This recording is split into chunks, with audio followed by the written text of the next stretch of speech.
창세기 18장 17절부터 21절 말씀입니다.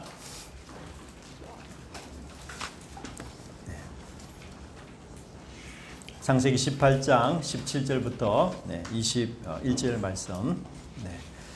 우리 한 절씩 교독하겠습니다. 여호와께서 이르시되 내가 하려는 것을 아브라함에게 숨기겠느냐?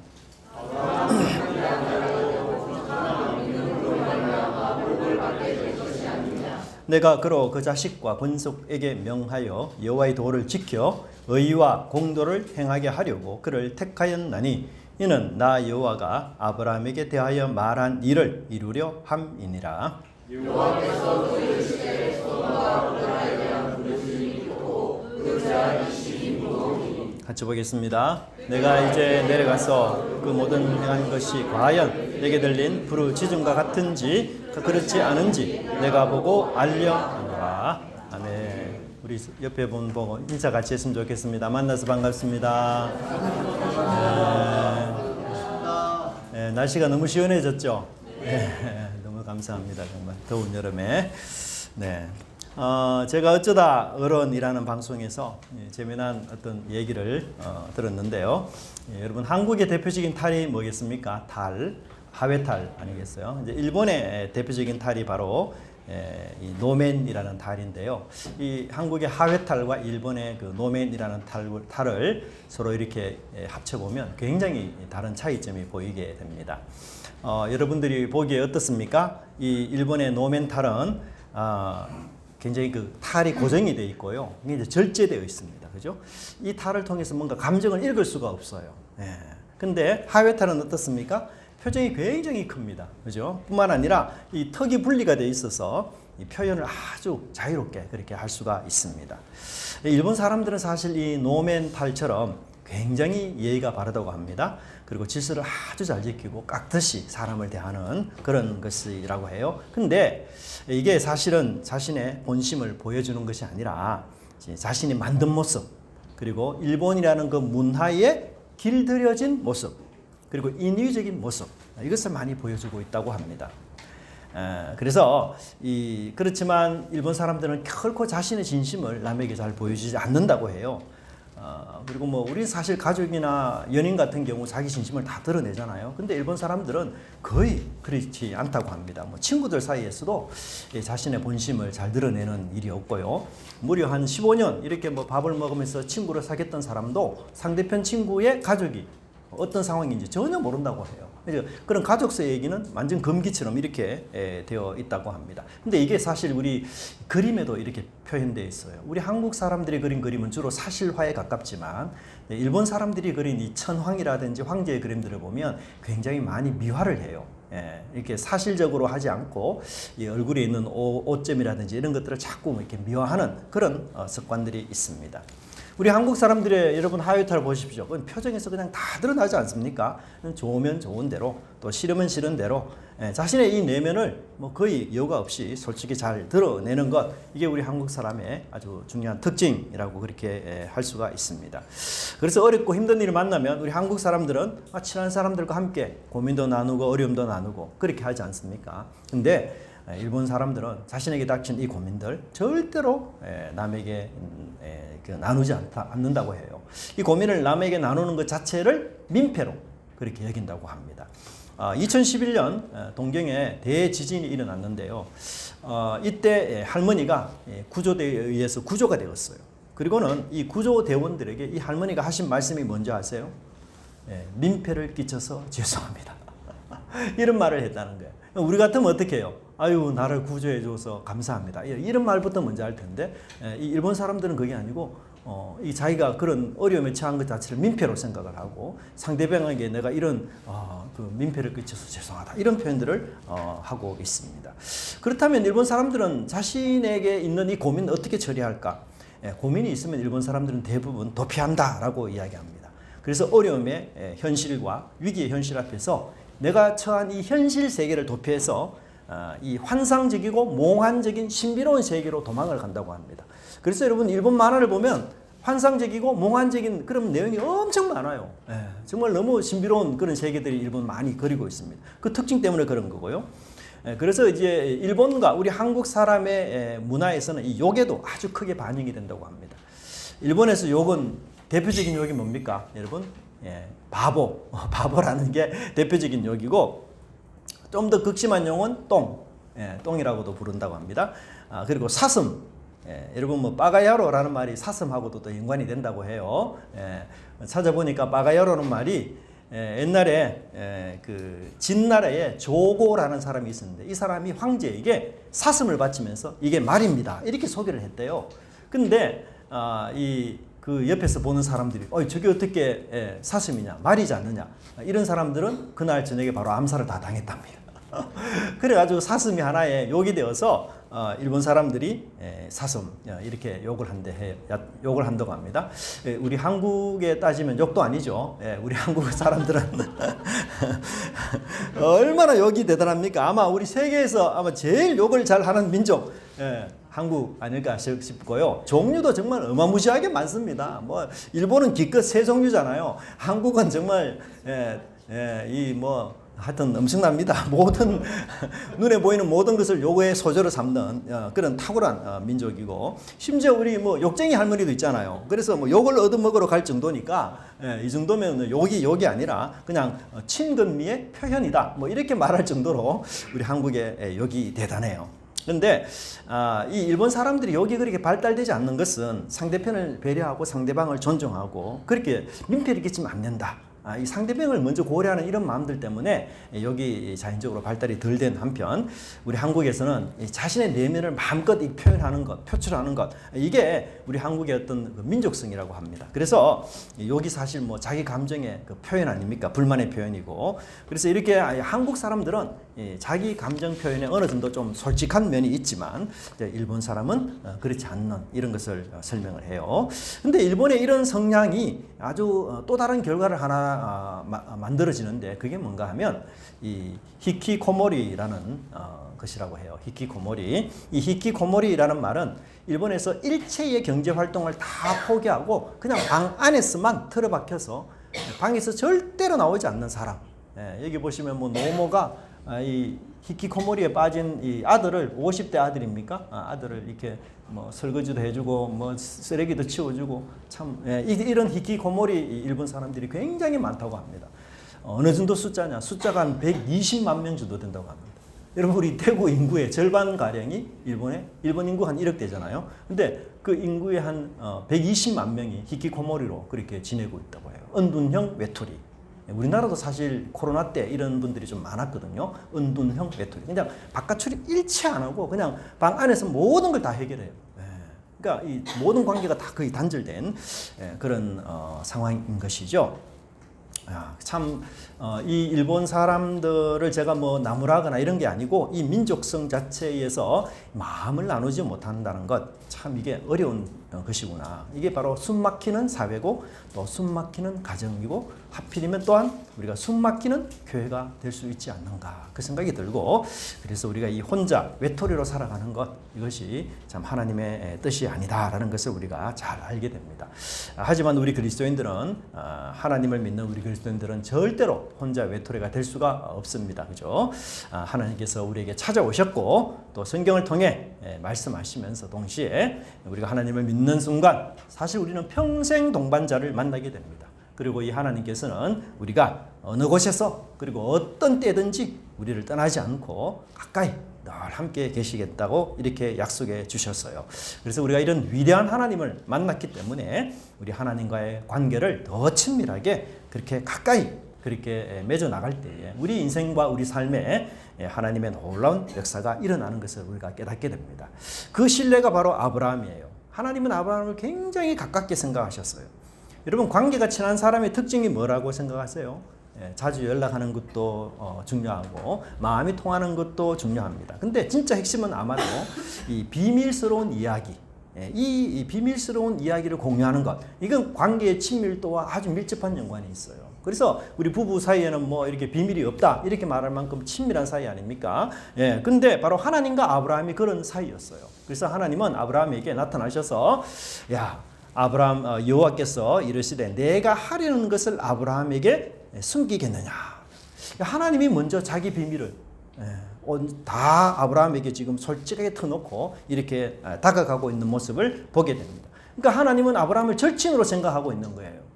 절친에게만 자신의 비밀을 공유하는데 그렇게 말씀하시면서 이 고모란과 소돔과 고모라 성을 내가 심판하려고 하는데 이 계획을 아브라함에게 알려줘야 될까 말아야 될까 이런 고민을 하나님 하셨어요.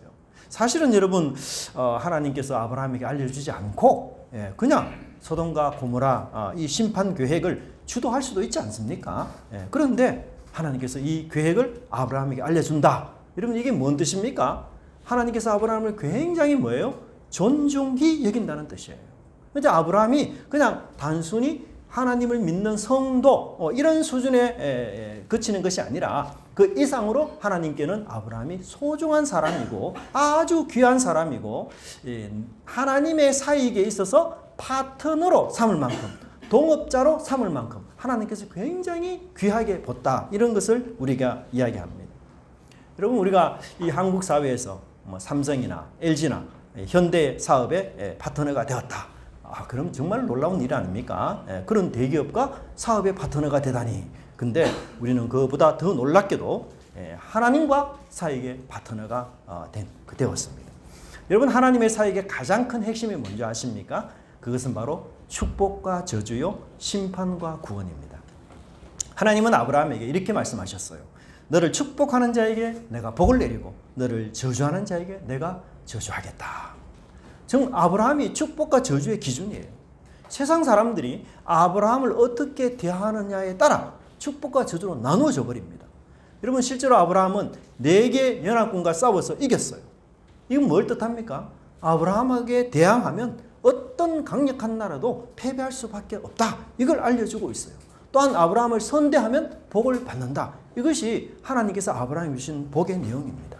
그런데 이 하나님께서 주신 축복과 저주의 기준이 누구에게로 넘어갔습니까? 바로 예수님에게로 넘어가셨어요. 그래서 우리 인생은 예수님을 어떻게 대하느냐에 따라서 축복과 저주가 결정이 돼요. 구원과 심판이 결정이 됩니다. 우리가 예수님을 믿고 그 주님과 좋은 관계에 있게 되면 구원을 얻게 되고 축복을 받게 되지만 그러나 그 예수님을 우리가 밀어내고 부정하고 세상에 빠져 자기 욕심대로 살게 되면 구원 얻지 못할 뿐 아니라 저주의 삶을 살게 된다라고 말씀하고 있습니다. 그런데 이 축복과 저주의 삶이 이제 예수님을 믿는 우리 성도들, 우리 어리석고 부족한 우리들에게 하나님께서 이 사역을 맡기셨어요. 그래서 이 고린도 후서 2장 15절과 16절에 보면 사도 바울은 우리가 사망의 냄새를 풍기는 사람이 되고 이 생명의 냄새를 풍기는 사람이 되었다. 이렇게 말하고 있어요. 사실 여러분 모든 사람에게는 냄새가 있잖아요. 반려견들은 그 냄새를 잘 알아요. 그래서 사람을 잘 구분합니다. 저희들도 우리 음식을 먹고 나면 그 먹은 음식이 몸에 우리가 배이기도 하지 않습니까? 제가 태어나서 처음으로 이 막창을 먹었는데요. 진짜 맛있게 먹었거든요. 그런데 집에 왔는데 냄새가 옷에 다 배겼어요. 옷을 다 갈아입어야 될 정도였습니다. 뭐 우리가 청국장을 먹어도 그렇고 삼겹살을 구워 먹어도 그렇고 우리 냄새 이렇게 다 몸에 배이지 않습니까? 여러분 복음에도 냄새가 있어요. 이 복음을 거부하면 사망의 냄새가 납니다. 외면하면 영벌의 냄새가 있어요. 하지만 복음을 수용하면 어때요? 영생의 냄새가 나는 것입니다. 여러분 하나님은요 완벽한 천사를 통해서 이 아름답고 너무너무 신비로운 존재인 이 천사를 통해서 이 복음을 전하도록 하신 것이 아니에요. 한 사람의 인생에 있어서 여러분 영별과 영생을 결정하는 복음, 이 놀라운 복음 전파를 누구에게? 초라하고 못나고 어리석은 우리에게 주님이 맡겨주셨어요. 하나님은 초라하지만 우리를 통해서 이 하나님의 복음이 전해지기를 원하고 계시는 것입니다. 여러분 실수 많은 하나님, 그렇지만 우리를 거절하지 않으시고 하나님께서 우리를 자신의 사역자와 동역자로 부르셨다는 것, 이거 얼마나 하나님께서 우리를 귀하게 여긴다는 것, 그 증거 아니겠습니까? 여러분 이런 부르심이 특권이에요. 그래서 우리는 이사야처럼 주님 나를 보내소서 이렇게 응답하는 저와 여러분의 삶이 되어야 될 것입니다. 여러분들이 가진 그 직업, 여러분들이 가진 세상의 직위, 버는 수입, 또 나이와 무관하게 건강과 무관하게 하나님은 여러분 모두를 한 사람 한 사람 복음의 사역자의 동역자로 부르셨다라는 것, 그것을 결코 잊지 마시기 바랍니다. 그리하여 이번 한 주간 동안 우리 사랑하는 사람에게 축복의 길을 안내하고 또 존경하는 주위 사람들에게 생명의 길을 안내하는 그런 복음의 전파자가 되기를 간절히 바랍니다. 두 번째는 하나님께서 우리에게 하나님의 복이 은혜와 공도를 통하여 이루어지도록 그렇게 하셨어요. 하나님은 아브라함에게 복을 주시고 또 복이 되게 하시고 또 복을 전하도록 이렇게 부르셨는데, 사실 실제로 아브라함은 하나님을 믿은 순간 이후에 많은 복을 받았습니다. 하나님 때문에 바로 왕으로부터 물질적인 복을 또 받기도 하고, 사라의 구원과 함께 자신의 생명까지도 바로 왕의 목숨으로부터 구원받는 은혜를 입었고, 또한 조카롯을 구하기 위해서 정말 성공 확률이 거의 없는 이 4개 나라 연합군 기습 공격에서 정말 승리했던 것이죠. 이것도 사실 하나님의 도우심이었어요. 그래서 예루살렘 왕 멜기세덱이 하나님이 도와서 이 전쟁에 승리했다 이렇게 선포하지 않았습니까? 심지어 아브라함의 이 기습 공격에 패배한 4개 나라가 여러분 아브라함에게 보복하지 않겠어요? 근데 그 두려워하는 보복에서 하나님은 방패가 되셔서 정말 아브라함을 사면에서 보호해 주기도 하셨던 것을 보게 됩니다. 우리가 짧지만 이 아브라함의 전체 인생을 짧게 24년의 인생을 보면 자신의 이 극적인 변곡점마다 하나님께서 보호하시고 구원하시고 돌보시고 그렇게 하나님이 귀하게 여기셨어요. 하나님께서 사실 아브라함을 껌딱지처럼 따라다니시면서 참 그에게 은혜와 보호와 필요한 것들을 적재적소에 베풀어 주셨던 것을 보게 됩니다.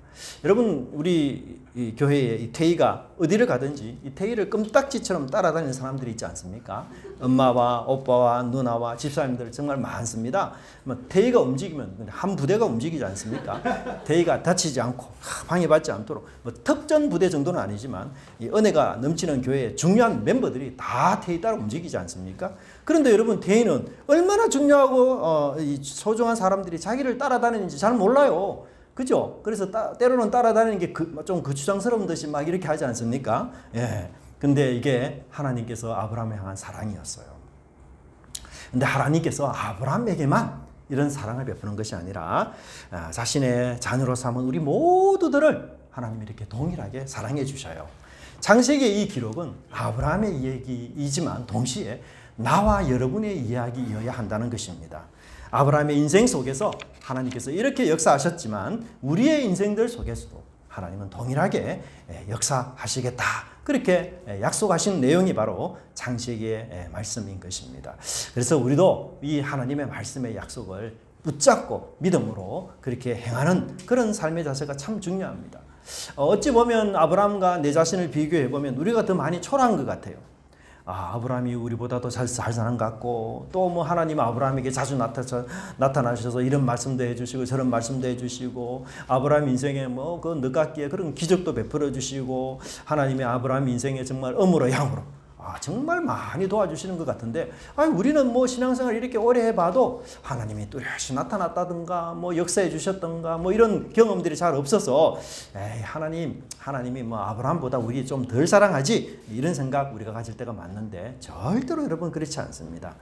아브라함은 하나님의 자녀가 되었는데 우리 역시 하나님의 자녀가 되었어요. 그래서 하나님께서는 자녀된 우리를 껌딱지처럼 따라가시고 책임지시는 것 아니에요. 여러분, 아버지, 부모는 자녀를 책임지는 존재 아닙니까? 그래서 아브라함을 보호하시고 아브라함에게 승리를 주시고 아브라함에게 인도함을 주셨던 것처럼 우리 하나님께서도 우리를 자신의 자녀로 삼으셔서 책임지고 우리 인생을 이끌어 가시고, 또 우리 부모님들이 여러분 도둑이라 할지라도 사기꾼이라 할지라도 자녀들에게 좋은 것 주려는 마음 갖는 거 당연한 거 아니에요. 근데 이 사기꾼이나 도둑보다도 훨씬 더 무한히 선한 하나님께서는 우리 육신의 아버지보다도 훨씬 더 우리를 많이 사랑하시고 또 더 많은 좋은 것들을 우리에게 끊임없이 주고자 한다는 것, 이것을 우리가 늘 기억해야 될 것입니다.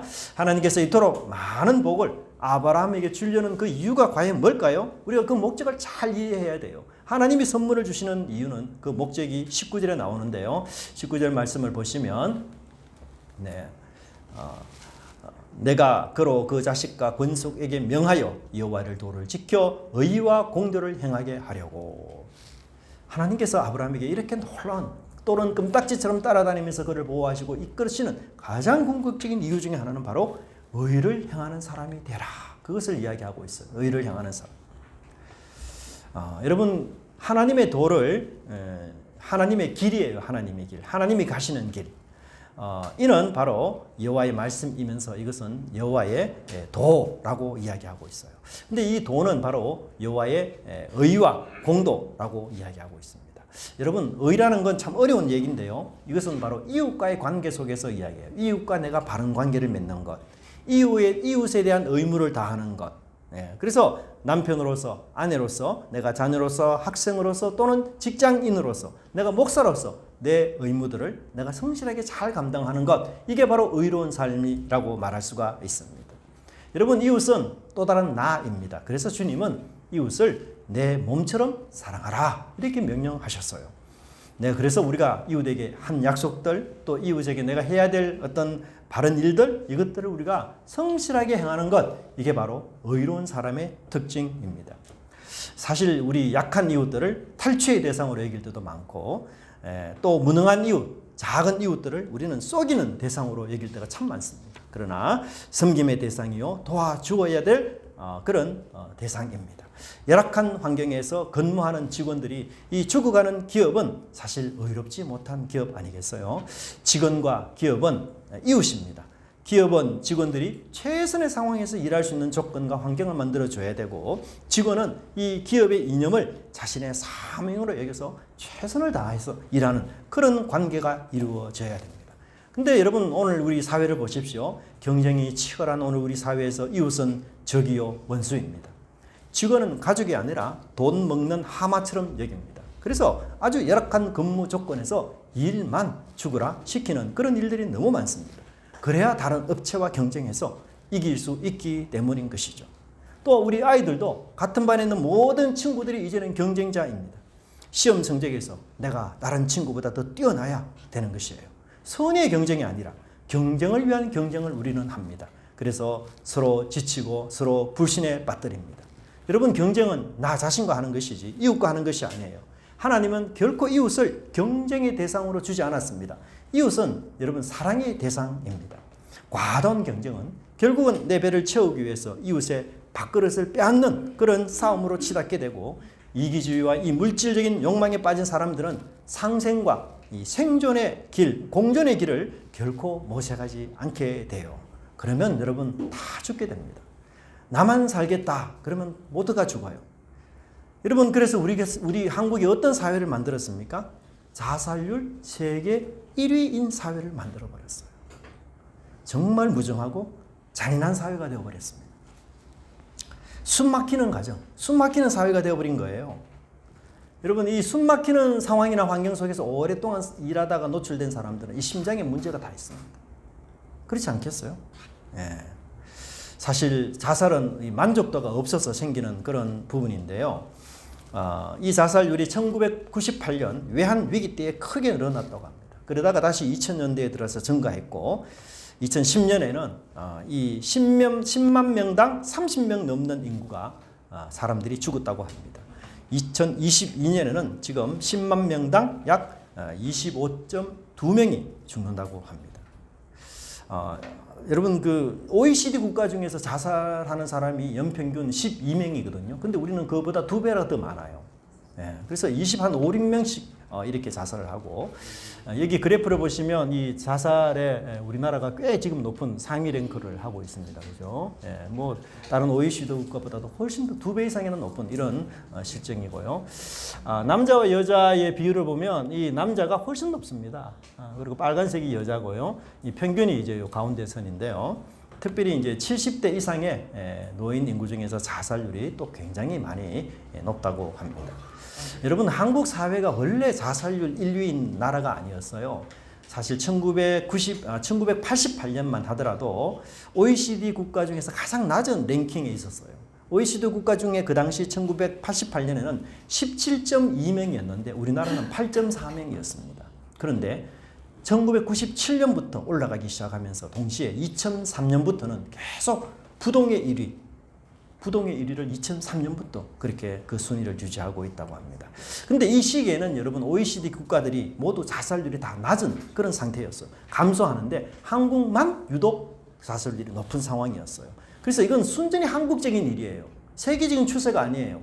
한국 사회가 만들어 놓은 그 병폐의 결과가 바로 이 자살률 1위라는 그런 오명을 지금 쓰고 있는 것입니다. 근데 여러분 더 심각한 것은 우리 미래의 주역이라 할 수 있는 출산 가능한 10대부터 30대의 자살률이 지속적으로 증가하고 있습니다.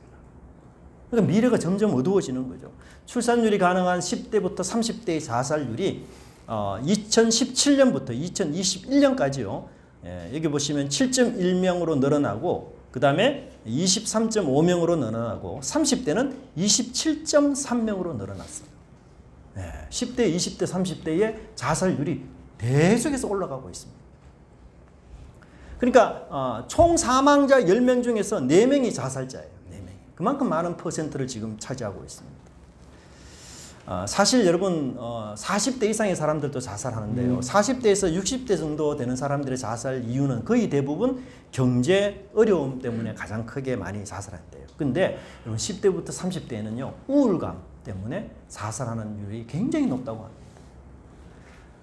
그래서 이 10대에서는 우울감이라든지 또 성적과 진학의 문제, 20대에서는 뭐 직장의 문제, 또 30대에서는 경제적 어려움의 문제, 직장의 문제 뭐 이런 것들로 인해서 결론적으로 이 10대부터 30대 우리 미래 세대가 되는 청년들이 정말 자살률이 지속적으로 높아진다는 것은 정말 우리 한국의 참 심각한 문제라고 우리는 생각해야 됩니다. 여러분 한국의 교육 수준이라든지 또는 경제 수준이 다른 나라보다 절대 낮은 게 아닙니다. 우리 한국 사람들 세계적으로 문맹률이 얼마나 높습니까? 문맹률이 다 높아요. 문맹률이 참 낮습니다. 그리고 뭐 대부분 거의 대학 진학 다 졸업한 사람들 아니에요. 근데 이런 이유들 때문에 오히려 문맹률이 낮은 나라보다도 자살률이 더 심하다는 것. 이거 참 역설이고 모순이고 아이러니예요. 여러분 지금도 매년 1만 3천 명 정도가 자살로 생을 마감하고 하루 평균 36명 그리고 이 설교를 듣는 동안에 사실 이 땅에서 36분마다 한 명씩 자살을 한다고 합니다. 참 얼마나 이 사회가 이 나라가 참 어렵습니까? 그러니까 이 나라 이 사회의 희망을 이런 통계를 보면 희망을 가지기가 참 어렵다는 거예요. 하나님은 사람을 구하시는 일을 하셔요. 하나님은 사람을 살리는 일을 하십니다. 그런데 우리 사회는 사람들이 죽어가고 있어요.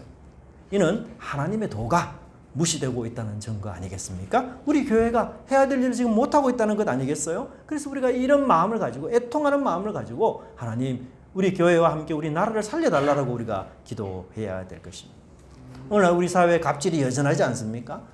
그래서 싸우기 시작할 때 몇 살이냐 뭐 이렇게 물어보고 또 뭐 야 네가 초등학교 다닐 때 나는 대학교 다녔어 뭐 이러면서 또 싸우기도 하고 너는 뭐 삼촌도 없냐 뭐 이런 식으로 이야기하지 않습니까? 왕따가 또 오늘날 여전해요. 왕따가. 일본에는 여러분 왕따와 비슷한 게 뭐죠? 이지메. 이지메가 또 굉장히 유명하지 않습니까? 이 왕따가 조금 다르기만 해도 일본 왕족에도 이지메가 있다고 해요. 정말 저는 놀라웠어요. 여러분 일본에 나루히토 1황이 있었어요.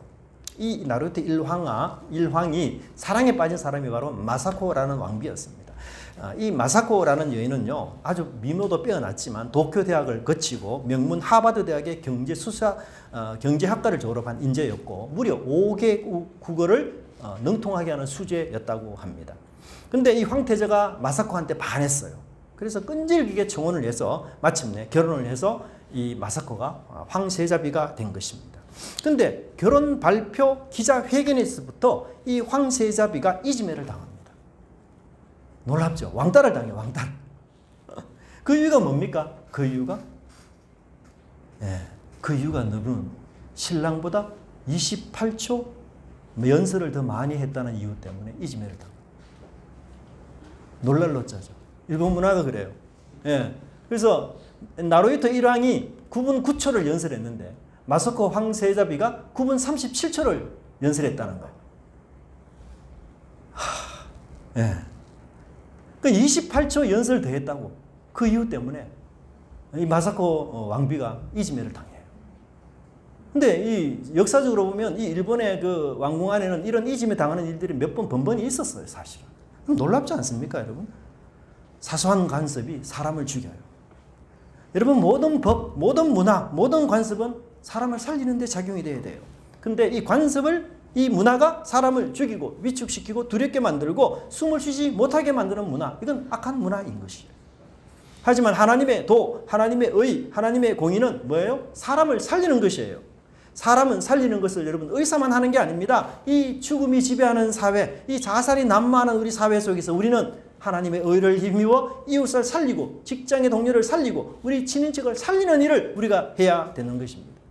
여러분 우리가 음식을 잘 만드는 목적 돈이 아니에요. 사람을 살리고 사람에게 건강을 주기 위함입니다. 건축하는 목적도 여러분 사람이 안전하고 행복한 곳에 살도록 하기 위함이에요. 철근 다 빼돌리고 순살 건축물로 만드는 게 아닙니다.